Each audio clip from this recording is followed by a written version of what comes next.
क्या भाई हम मार्स यानी मरीख के ऊपर ज़िंदा रह सकते हैं? और क्या मार्स पर कोई एलियन नाम की मखलूक रहती है या नहीं?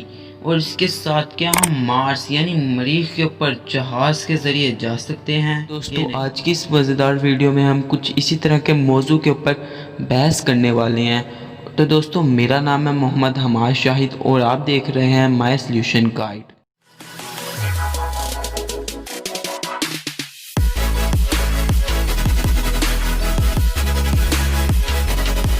यहाँ पे पहली बात ये आती है कि क्या हम मार्स यानी मरीख के ऊपर ज़िंदा रह सकते हैं या नहीं। तो दोस्तों, मैं आपको ये बताता चलूँ कि ये मशहूर है कि जहाँ पानी है वहाँ ज़िंदगी है। तो दोस्तों, यही बात मैं अब अप्लाई करने वाला हूँ। दोस्तों, यहाँ पे देखा जाए कि मार्स के ऊपर पानी अवेलेबल है या नहीं। तो इसको जानने से पहले मैं आपको ये बताता चलूँ कि जो मार्स है उसका एटमॉस्फेयर क्या है। तो दोस्तों, जो उसका एटमॉस्फेयर है उसमें आपको 95% कार्बन डाइऑक्साइड, 3% नाइट्रोजन और 1.6% ऑर्गन देखने को मिलेगी। और इसके बाद जो बाकी रह जाते हैं वो सिर्फ आपको वाटर वेपर्स मिलेंगे। तो दोस्तों, वाटर वेपर्स तभी अवेलेबल होंगे यानी तब ये प्रोड्यूस होंगे जब वहाँ पे वाटर होगा। तो दोस्तों, जो साइंटिस्ट है वो ये कहते हैं कि वहाँ का जो वाटर है वो वाटर वेपर्स में थोड़ा सा इसलिए क्योंकि वहाँ का अगर टेम्परेचर की बात की जाए तो अगर कंपेयर किया जाए अर्थ को मार्स के साथ टेम्परेचर के लिहाज से, तो जो टेम्परेचर इस वक्त अर्थ का नॉर्मल है वो 57 फ़ारेनहाइट है। और अगर देखा जाए मार्स यानी मरीख का तो वो आपको देखने को मिलता है -81 फ़ारेनहाइट। तो दोस्तों, यहाँ से आप खुद अंदाज़ा लगा सकते हैं कि वहाँ कितनी सर्दी है। साइंटिस्ट का ये कहना है कि वहाँ का जो वाटर है वो ग्लेशियर के अंदर आपको मिलने वाला है। और अभी तक कोई इस तरह का मतलब कि दरियाफ्त यानी कि कोई चीज़ इस तरह की नहीं डिस्कवर की गई मार्स के बारे में ग्लेशियर के लिहाज से, लेकिन ये कहा जाता है कि वहाँ पे ग्लेशियर ज़रूर है। तो दोस्तों, अगर देखा जाए कि हमें ज़िंदा रहने के लिए सिर्फ वाटर चाहिए तो ये एकदम गलत बात है। हमें ज़िंदा रहने के लिए वाटर के साथ ऑक्सीजन की भी बहुत ज़्यादा ज़रूरत है। दोस्तों, अब बात करनी चाहिए कि हमें ऑक्सीजन मार्स पे अवेलेबल है या नहीं। तो वहाँ पे मार्स पे ऑक्सीजन बिल्कुल अवेलेबल नहीं, यानी कि आप वहाँ पे ढूंढना भी चाहें तो आपको ऑक्सीजन नहीं मिलेगा। लेकिन दोस्तों, हम ऑक्सीजन प्रोड्यूस कर सकते हैं। जी गाइस, आपको मैंने जैसा कि बताया उसके एटमॉस्फेयर में 95% कार्बन डाइऑक्साइड है। तो गाइस, अब आप लोग जान गए होंगे कि मैं किसकी बात कर रहा हूँ। मैं ट्रीज़ यानी पौधों की, दरख्त की बात कर रहा हूँ। तो दोस्तों, जैसा कि आप लोग जानते हो कि जो हमारे ट्रीज़, जो हमारे दरख्त पौधे हैं वो कार्बन डाइऑक्साइड लेते हैं ग्रो होने के लिए और हमें देते हैं ऑक्सीजन। तो अगर हमारी साइंटिस्ट वहाँ पे यानी हमारे इंजीनियर्स वगैरह वहाँ पे जो एक भी ट्री या कोई भी ऐसा प्लांट जो कि ऑक्सीजन बहुत ज़्यादा प्रोड्यूस करता है वो लगाने में कामयाब हो जाते हैं तो बहुत ज़्यादा चांसेस है कि हम मार्स पे रह सकें। तो दोस्तों, इसके साथ साथ सिर्फ वहाँ पे पौधों को कार्बन डाइऑक्साइड की ज़रूरत नहीं है, वहाँ पे कार्बन डाइऑक्साइड के साथ ऑक्सीजन की भी ज़रूरत है। जैसा कि आप लोग जानते हैं, आपने छोटी क्लासेस में पढ़ा होगा कि जो फोटोसिंथेसिस का अमल है वो रात के वक्त उल्टा हो जाता है, यानी कि रात के वक्त उसको ऑक्सीजन चाहिए ना कि कार्बन डाइऑक्साइड।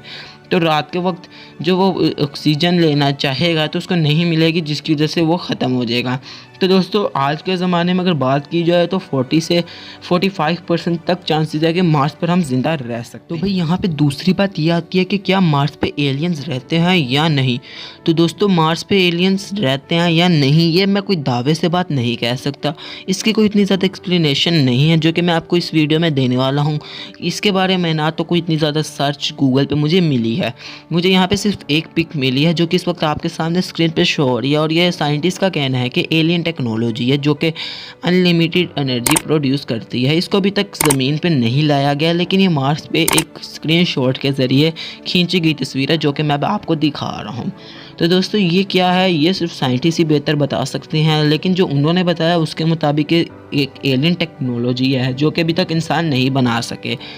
तो दोस्तों, मेरे पास सिर्फ इसके लिहाज से यही है। और अगर मैं इसको देख के कहूँ कि ये एक एलियन टेक्नोलॉजी है तो गाइस ये एक फ़ेक फ़ोटो भी हो सकती है। मैं फिर कह रहा हूँ, मैं कोई दावे से बात तो नहीं कह सकता, लेकिन फिर भी जो मुझे गूगल सर्च से मिला है मैंने आपको वो बता दिया। तो दोस्तों, यहाँ से अगर देखा जाए कि एलियन वहाँ पे रहते हैं या नहीं, तो ये बात मैं कुछ दावे से कोई इतनी अच्छी नहीं बता सकता कि वहाँ रहते हैं या नहीं। तो दोस्तों, यहाँ पे जो तीसरी बात है वो ज़रा समझने वाली है कि क्या हम मार्स पर यानी मरीख पर जहाज़ के ज़रिए जा सकते हैं। तो दोस्तों, ये एक बात हंसने वाली ही है कि हम जहाज़ के ज़रिए मार्स पे जाएंगे। लेकिन दोस्तों कुछ टाइम पहले न्यूज़ पे आप लोगों ने सुना होगा कि आपसे जो अगर मार्स पे लोग ज़िंदा रहेंगे, साइंटिस्ट ने बताया था कि यहाँ से प्लेन्स की आपको टिकट्स मिलेगी जो आपको सीधा मार्स पे 2 से 3 घंटे के अंदर पहुँचा देंगी। तो दोस्तों ये बात सुन के तो पक्का आपको हंसी ज़रूर आई होगी, क्योंकि दोस्तों जो जहाज़ पाकिस्तान से दुबई जाने में 3 घंटे लगाता है, वो हमें यहाँ से मार्स में 3 घंटे में किस तरह पहुँचा सकता है। लेकिन गाइस मैं सब ऐवें थोड़ी ना बोल रहा हूँ दोस्तों, इसके साथ मेरे पास कुछ प्रूफ्स है जो मैं आपको बताने वाला हूँ। तो वो प्रूफ्स ये हैं कि गाइस अगर हम कंपेयर करें रॉकेट की स्पीड को प्लेन की स्पीड से आज के दौर के अंदर, तो जो रॉकेट की स्पीड है वो 6200 माइल्स पर आवर यानी 6200 माइल्स है उसकी स्पीड 1 घंटे के अंदर।